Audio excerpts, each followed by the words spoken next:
The crimes Americans, and in some cases the world, remembers in infamy were not random acts of people gone mad. What if you could show that evil isn't chaotic and random, but in some cases, it's organized? What if evil were institutionalized? What if your government was creating killers and releasing them into society? A dive into the dark minds of serial killers reveals a staggering majority were unwitting participants of MKUltra and other government projects. Making the emotional connection between these projects and the real world is extremely important.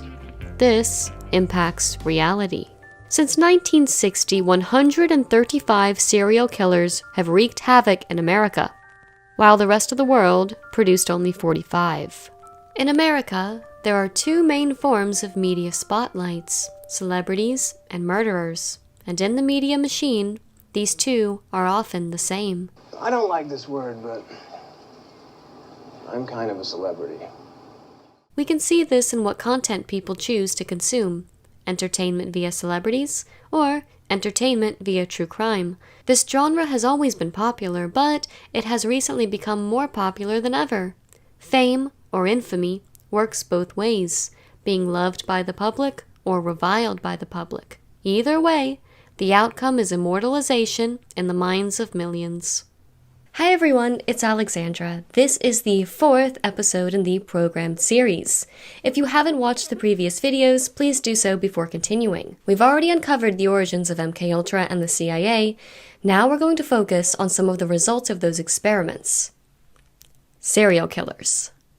Please note, I will not show any graphic content, but the discussion of crimes can be upsetting to some. However, to understand the magnitude of the implications of mind control, this subject cannot be ignored.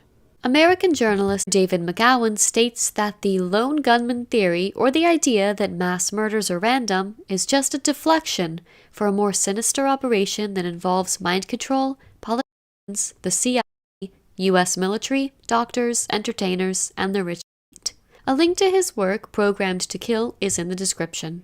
As you'll remember from the last video, one of MKUltra's goals was to induce dissociative states and use those states to encode programming. Anyone familiar with true crime should notice the strings that run throughout the childhoods and early lives of most prolific killers. Their pasts, down to their methodologies and supposed motives, run parallel to one another. Whether these killers were directly involved with the military or not, there is usually a family connection to the government in some form.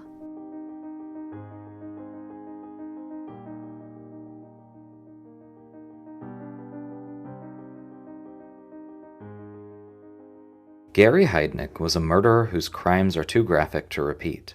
He was severely abused by his parents and suffered a traumatic brain injury as a child. His father encouraged him to drop out of high school and enlist in the U.S. Army.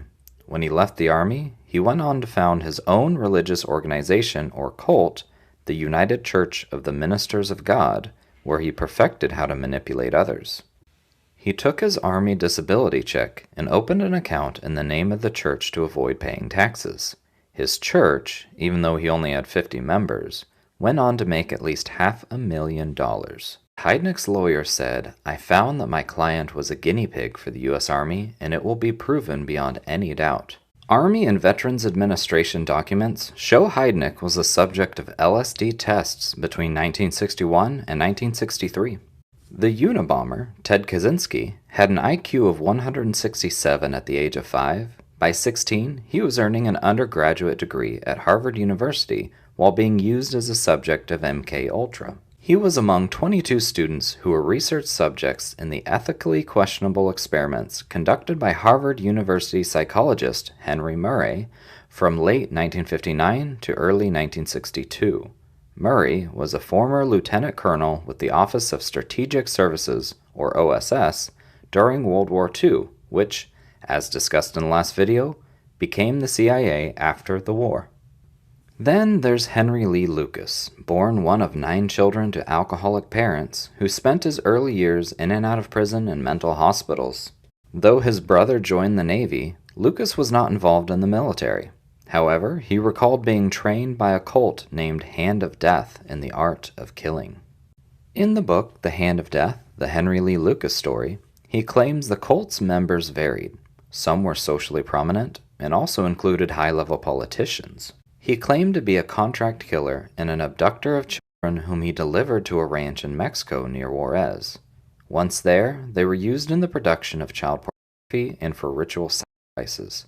Henry said that the cult's operations were based in Texas and included trafficking children and drugs, among other illegal activities. What Henry ended up claiming was that what appeared to be the random works of a serial killer were in fact a planned series of crimes often committed for specific purposes. The lone killer just debunked the lone killer theory. The cult allegedly called itself the Hand of Death based on the occult rite of the Hand of Glory. In the occult, the Hand of Glory is a severed and dried human left hand. It has many symbolic meanings and uses. In ancient Ireland, the fingers were used as candles during ceremonies. Allegedly, the smell alone induced dissociation. Books describing the ancient occult practice of the Hand of Glory in Ireland go back to 1830. Baring Gould's book, Curious Myths of the Middle Ages, describes the recipe for using the Hand of Glory as a gruesome lantern during witchcraft in the Middle Ages. Lucas spent 10 years in prison, with 4.5 of those years in a mental ward before his murder spree. During that time, he received intense drug and electroshock treatments.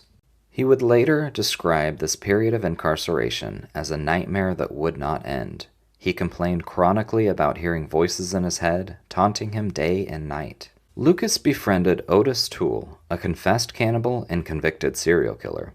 Lucas met up with Toole in Florida after he was inexplicably released from a Texas prison where he was serving time for the murder of his own mother. The pair allegedly then went on a spree of 100 to 120 murders, although law enforcement called some of those murders false confessions.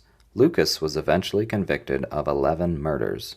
Toole's mother abused him, including dressing him in girls' clothing and calling him Becky. As a young child, Toole was a victim of incest at the hands of many close relatives, including his older sister and next-door neighbor. His maternal grandmother was a Satanist who exposed him to various satanic practices and rituals in his childhood, including self-mutilation and grave robbing, and dubbed him Devil's Child.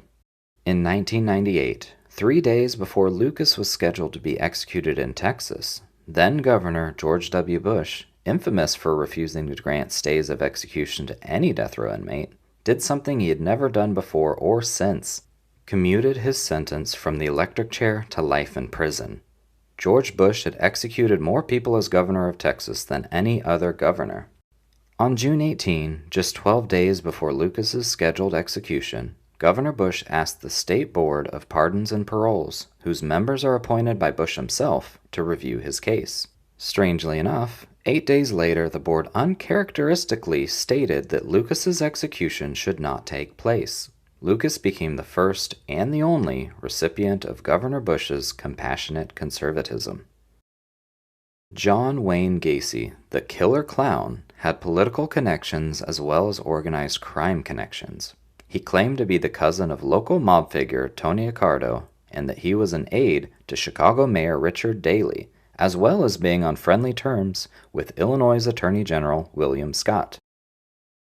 He once had his picture taken with First Lady Rosalind Carter. The image is signed to John Gacy, Best Wishes, Rosalind Carter. In the photo, Gacy is wearing a Secret Service S lapel pin, indicating that he had high-level security clearance. Gacy had little knowledge of the crimes to which he confessed, including the method of death. There were also many discrepancies found between the location of bodies on his property and where he recalled burying them. He was able to recall vague details of only 5 of his murders. He had no memory at all of the other 28. The total number of bodies found was 33. He continued to maintain that at least 28 of the murders had been committed by employees who had keys to his house. Gacy had hired handyman Robin Gecht to work as a subcontractor at least once. Gecht, it turns out, was the leader of the Chicago Ripper crew. What are the odds these two would somehow be connected? Where do you find a cannibal handyman? Craigslist? A more plausible explanation is that there is a network of people who are all associated with one another.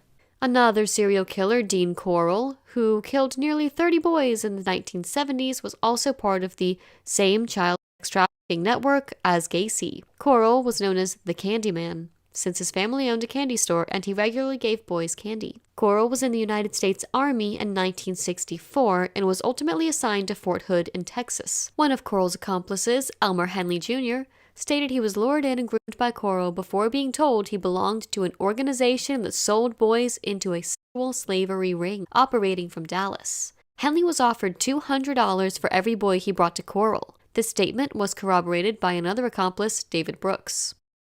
Again, Dean Corll was not a single random madman, but part of a larger trafficking organization that was formed in Dallas, Texas by John D. Norman that later went nationwide. Gacy was also associated with John Norman's child trafficking network that began in Dallas in the mid-60s. Norman then started another network in San Diego, the Conquest Agency. Norman worked to create a nationwide network that operated as the Norman Foundation and Epic International. He was also part of the European trafficking ring, the Guyon Society. Norman was first arrested in Texas, and police seized 30,000 index cards with contacts which included names of the victims and customers of his networks. The Dallas Police Department sent the index cards to the U.S. State Department, where the 30,000 cards, which included the names of politicians, clergy, and millionaires, were promptly destroyed. Norman jumped bail, fled Texas, and went to Chicago, where he formed the Delta Project, which expanded his network. He was arrested by Chicago police in 1973 and only served a 4-year sentence. While serving his sentence, Norman's accomplice, Philip Pask, was wanted for questioning in the murder of a young boy who was going to testify against Norman in an upcoming trial.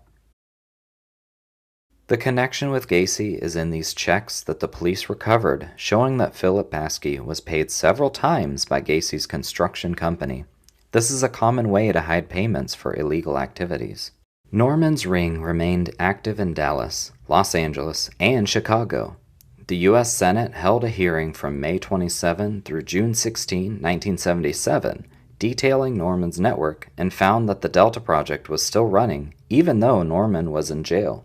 Once released, he went to Pennsylvania, where he was arrested again for the same charges of human trafficking in 1984, but skipped bail again and ran back to Illinois, where he was arrested again and only given an 18-month sentence.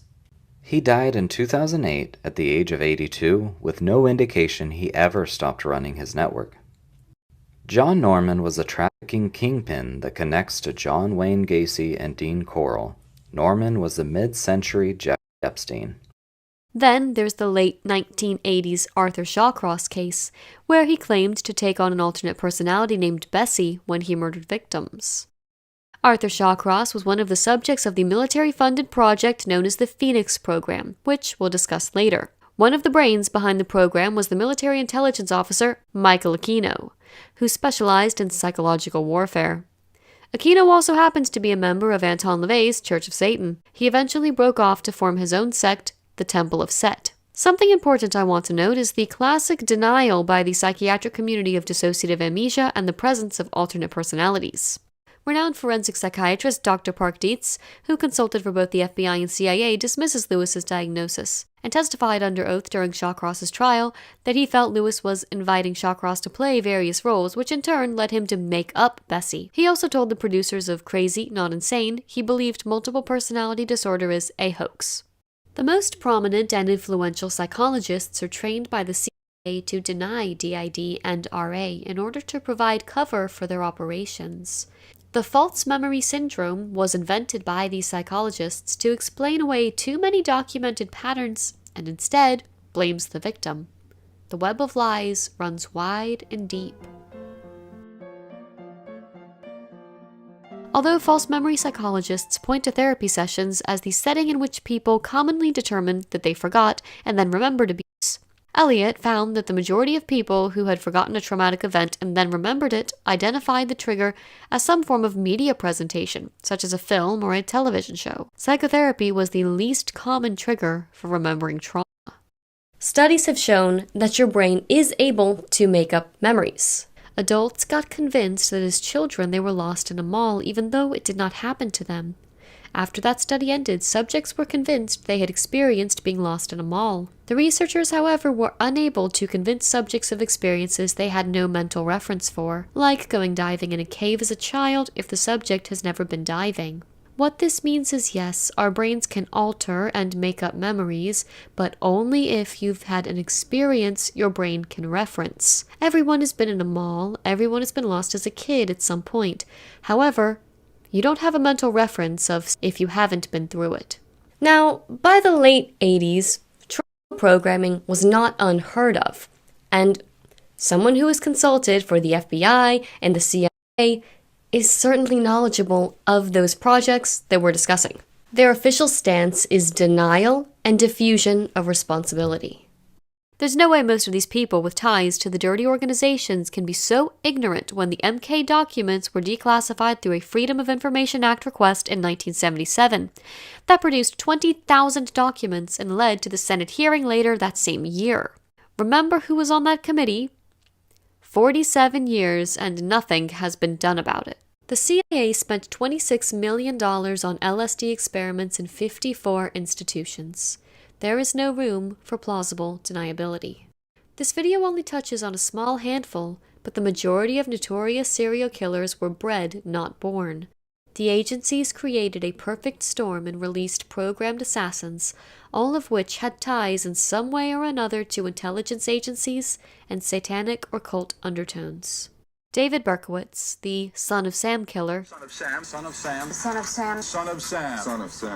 joined the U.S. Army at age 18 in 1971. Berkowitz began to claim he joined a cult in the spring of 1975. Maury Terry documents his cult involvement in the book The Ultimate Evil. A link to this book is in the description below. I did not pull the trigger at every single one of them. Berkowitz claimed his accomplices were fellow members of the 22 Disciples of Hell's Satanic Cult, a group he joined when he was 22. And the killings were sacrifices to their satanic gods. Of course, everyone had played a role as far as the chanting and the praying. Everyone had a role in that, and understanding that, you know, this was going to be another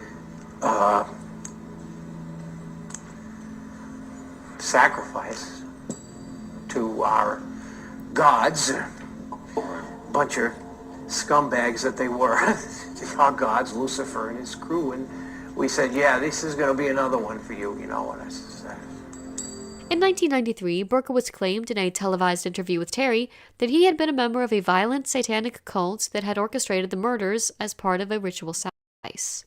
In an interview, Berkowitz said, I had gone to a party in the neighborhood, and I met some interesting people there. Interesting, Berkowitz claimed, because they were into Satanism. We began to talk about the occult.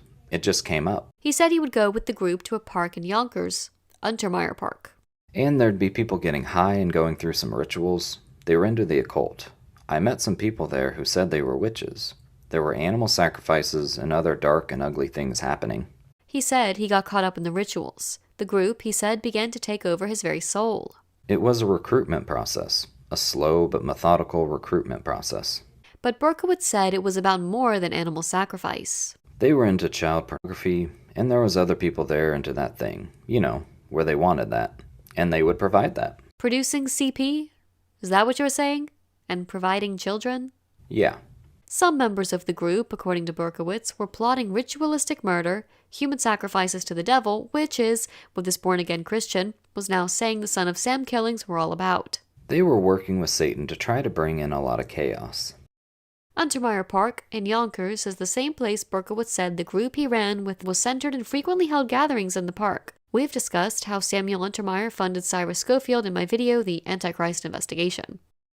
A more recent example of government connections in the family would be the April 15, 2013 Boston bombing brothers. Their uncle worked as a consultant for the Agency for International Development, or the USAID, a U.S. government agency often used for cover by agents of the CIA in the former Soviet Republic of Kazakhstan in the early 1990s. The eldest brother, Tamerlan Zayev, was married to Catherine Russell, daughter of Yale graduate Dr. Warren King Russell II, who was a member of Skull and Bones' secret society. Anthony Sutton's book, called America's Secret Establishment, An Introduction to the Order of Skull and Bones, Richard Warren Russell is listed as one of the 15 annual Skull and Bones initiates for the year 1951. His obituary lists him as being a member of counterintelligence for the U.S. Army after graduating from Yale. Back to the bombers. The eldest brother, Tamerlan, was killed in a police shootout on April 19th, and he allegedly had mentioned to several people that he had begun hearing voices. He was torn between those two people. Donald Larkin, 67, who attended mosque with Tamerlan for 2 years, told The Globe. He said that several times, and he did not like it.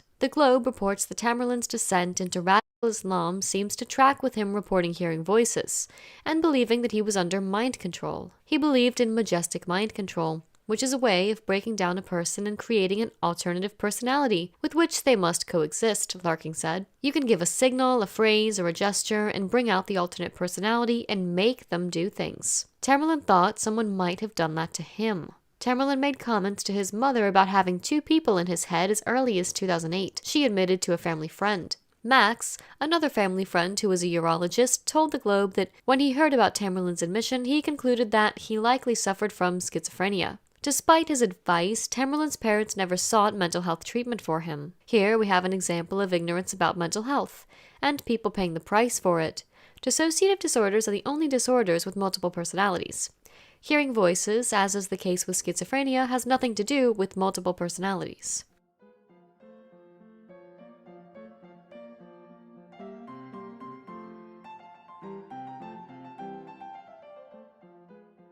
Dissociative disorders are 100% preventable. They're a symptom of trauma and abuse, often at an early age. DID and other dissociative disorders like DDNOS or CPTSD have distinct markers that separate them from all other disorders already in the DSM. It's conclusive that DID specifically results from long-term childhood trauma, nothing else. We will take a much closer look at dissociative disorders in the next part of the series. Someone with DID hears the voices inside their head, in contrast to the schizophrenic, which can hear them from outside of themselves. Tamerlan is not an isolated event. This pattern was demonstrated in another case that occurred just 5 months after the bombings. Military contractor Aaron Alexis went on a rampage at the Washington Navy Yard in the U.S. Capitol that killed a dozen people. Ultra-low frequency attack is what I've been subject to for the last 3 months, Alexis wrote in a message obtained by investigators after the incident. And to be perfectly honest, that is what has driven me to this. Alexis's family members later told reporters that he was also believed to be suffering from schizophrenia, but unlike Sarnev, had sought treatment. As for Tamerlan's younger brother, Dzhokhar, his friend witnessed his change of accent and overall demeanor at his trial. There's a lot to this case and many, many more, but this isn't about FFs and drills and all that goes with that. But again, here are more examples of the same formula, symptoms of mind control, murders, and ties to the government. One of the connections that can definitely be made between mind control, the CIA, and specific serial killers is a man named Louis Jolyon Jolly West. At 17, West joined the U.S. Army. Later, he earned a degree in psychiatry. In 1948, he had transferred to the U.S. Air Force Medical Corps, and in 1952, he was appointed as Chief of the Psychiatry Service at the Lackland Air Force Base, San Antonio, Texas. Later, West headed up the psychiatry department at UCLA and the school's renowned neuroscience center until his retirement in 1988. One day, among a batch of research papers on hypnosis in West's archives there, I found letters between West and his CIA handler, Sherman Grifford. The cover name, according to John Marks, The Search for the Manchurian Candidate, for Sidney Gottlieb. West, who had once written to a magazine editor that he had never worked for the CIA, had in fact worked closely with the agency's Black Sorcerer himself. Let's stop here for a minute and give you a little history on the Black Sorcerer Dr. West worked with. According to Stephen Kinzer, author of the book Poisoner-in-Chief, the visionary chemist Sidney Gottlieb was the CIA's master magician and gentle-hearted torturer, the agency's poisoner-in-chief. As head of the MKUltra mind control project, he directed brutal experiments at secret prisons on 3 continents. His experiments spread LSD across the United States, making him a hidden godfather of the 1960s counterculture, For years, he was the chief supplier of spy tools used by CIA officers around the world.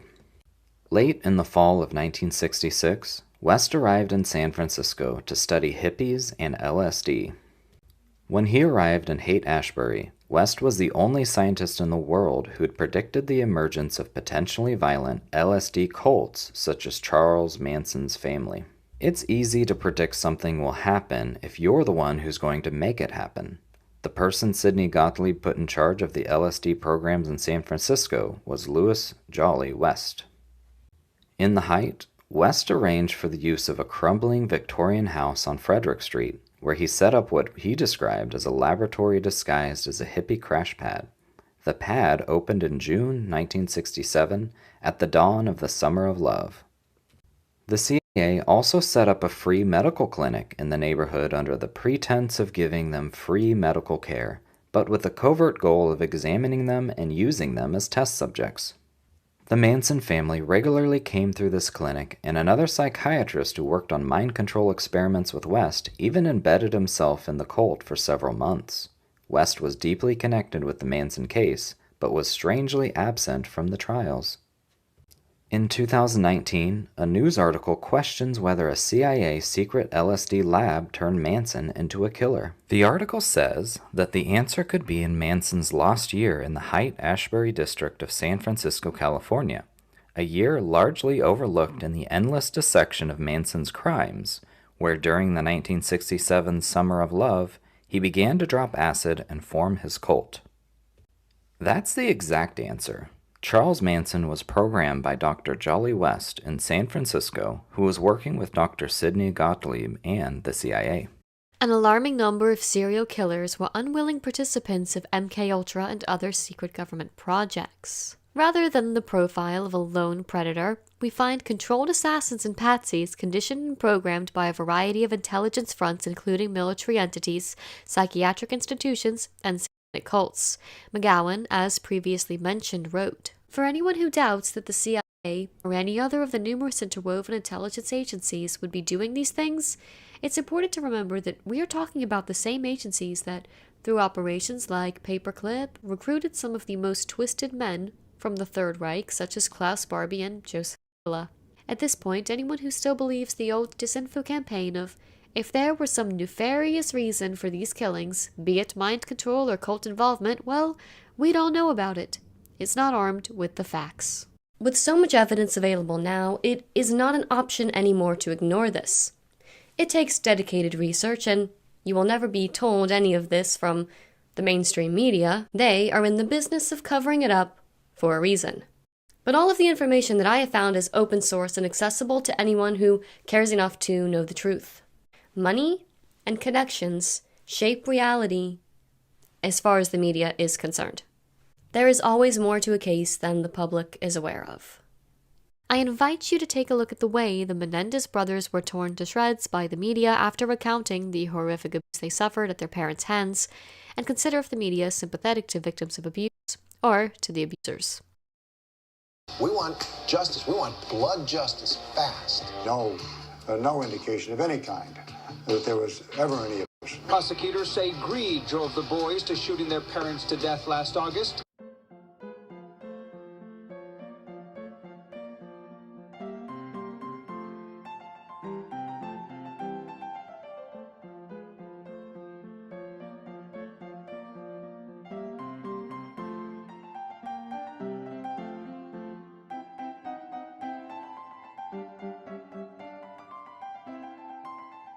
Prolific murderers become the scapegoats for high-ranking officials who can't risk being directly involved in the more incriminating parts of their sinister mind game. One specific program called Clear Eyes outlines the formula of an intricately programmed assassin having an IQ level of 145 to 160 to be able to have this specific program. This is a sleeper assassin who is capable of being triggered or activated, then commit crimes as serious as murder, and afterwards have no shame, guilt, or remorse. The public is often told the Clear Eyes subject has had a deeply troubled and violent past. The media will present the Clear Eyes subject with mental health issues who went on a tragic and senseless rampage. Once a Clear Eyes is triggered, accidentally or on purpose, the subject is beyond recall. In other words, they cannot be stopped. A level 5 clear eyes can only be approached after they carry out their program or operation. In most cases of programmed clear eyes who commit murder or assassinations, the subject is killed at the location either by law enforcement or by suicide programming.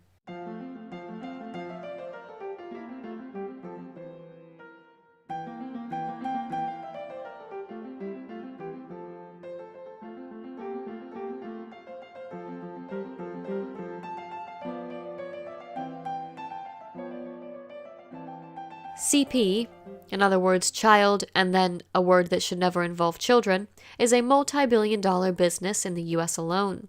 John Hollingsworth, the late author of the book Unspeakable Acts, said, quote, "It's bigger than Disney. Much bigger." Disney is another front used to traffic CP. To make the obvious very clear, all children involved in CP are abused children. The children victimized by the CP worldwide cult empire come from various places, such as being born into families with cult connections or religious organizations involved, as well as orphanages and missing children. Ted Gunderson, former FBI station chief for Los Angeles, has stated, "The FBI has an accurate count of the number of automobiles stolen every year. It knows the number of homicides, rapes, and robberies, but the FBI has no idea of the number of children that disappear every year. They simply do not ask for statistics." According to the National Institutes of Health, CSA, once thought to be rare, is nowadays accepted as a frequent reality that occurs across a range of cultures and socioeconomic backgrounds worldwide. Please read this quote from the European Psychiatry Association.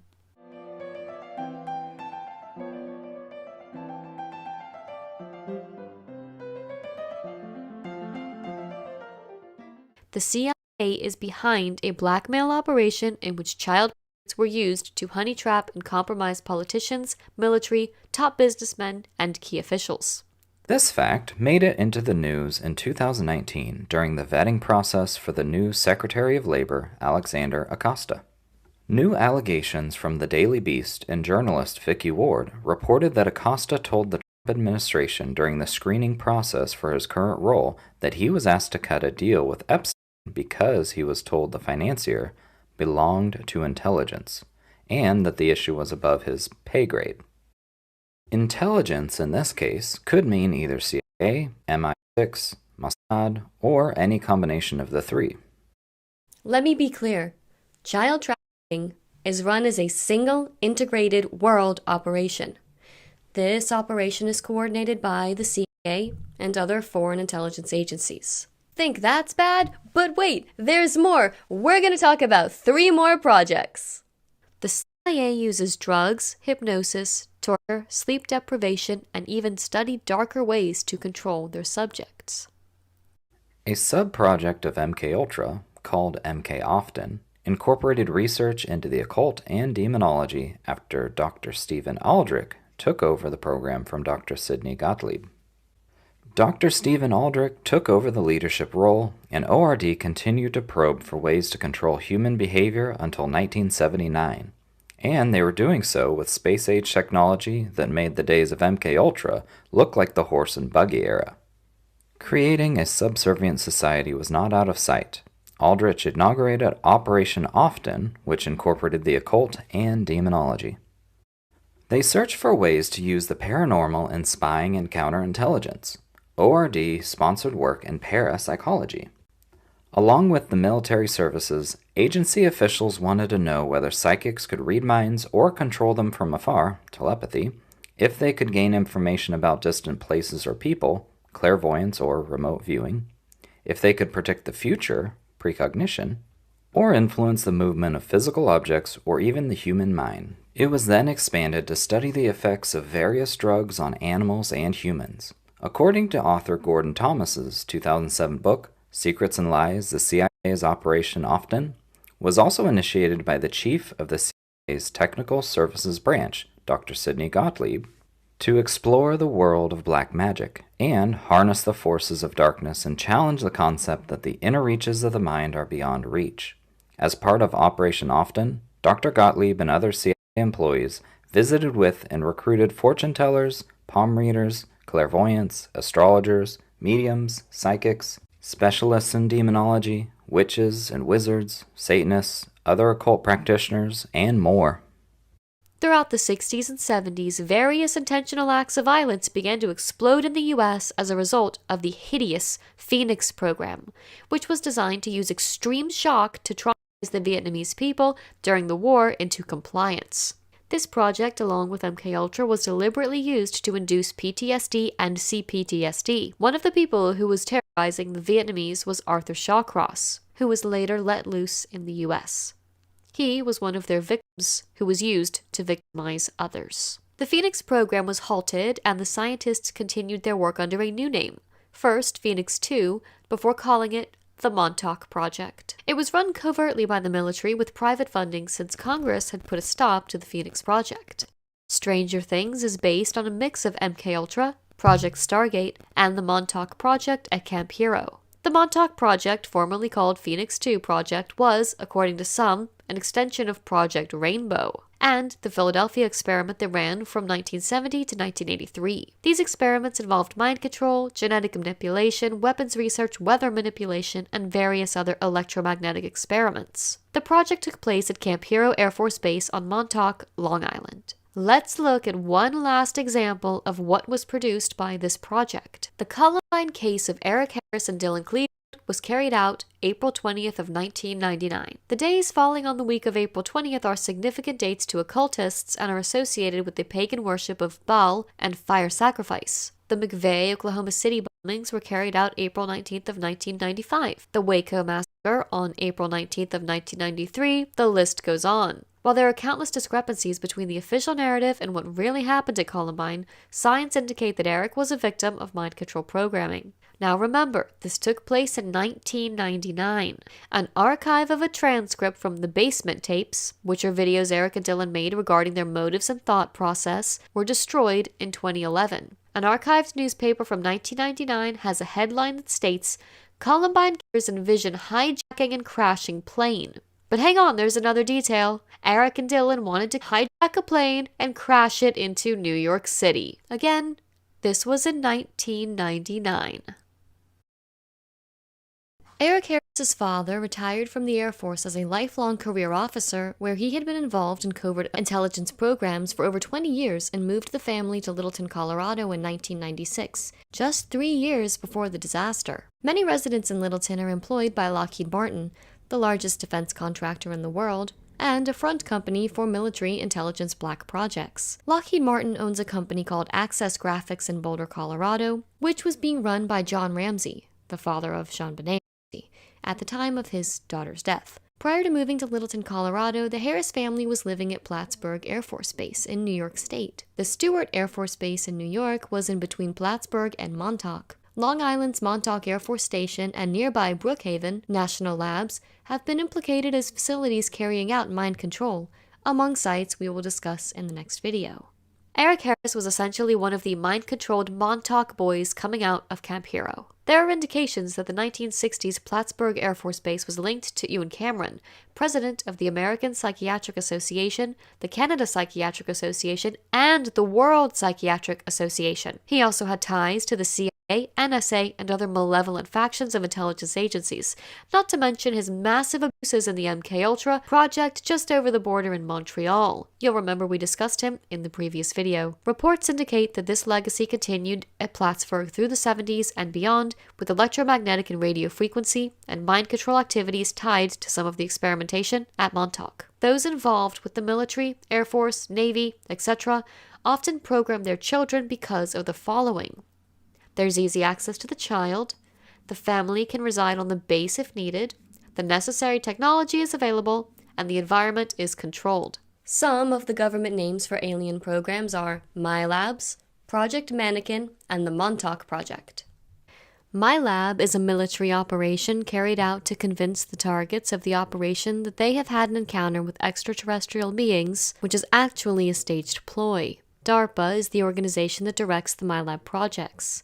Research in this area started in 1924. MyLabs can include classic alien abduction types of experiences, occult ritual and cult abuse elements, dissociation, PTSD, DID, political manipulation, medical experimentation, interrogations, time manipulation, transportation to alternate locations such as underground military installations.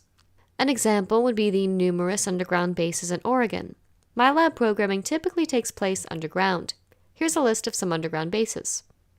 Alien programming involves staged abductions by people dressed up as aliens. For example, they will dress like Greys, Sasani, Pleiadians, Zeta Reticulans, or Anakim, among others. The person who is abducted is drugged prior to abduction. Bright lights may be used, as well as medical instruments, and this may take place in a stark room. Essentially, this is SRA, but demons have been replaced with aliens, and ritual space has been replaced with a sterile examination room. That's all I'm going to get into MyLabs for the moment.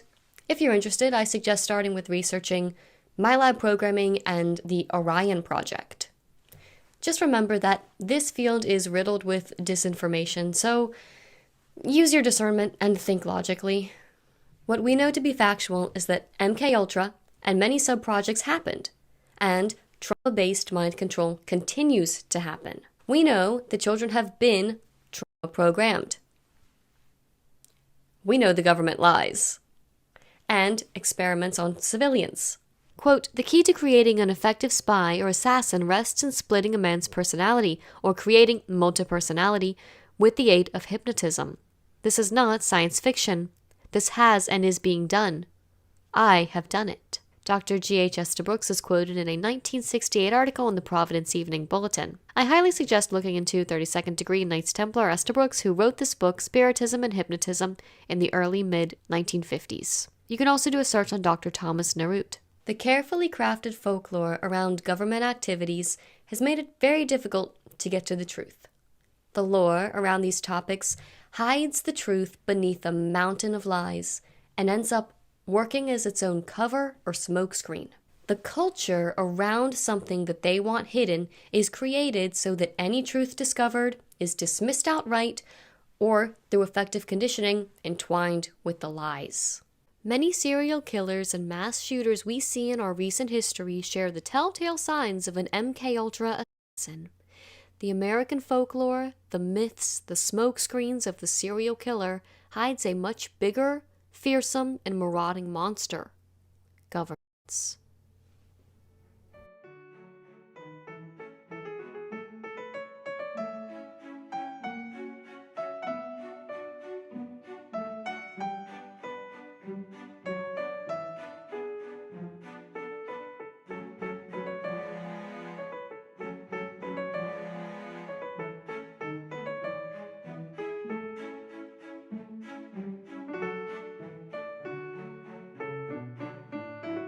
One drawback with a number of the government's programs was that the subjects were adults.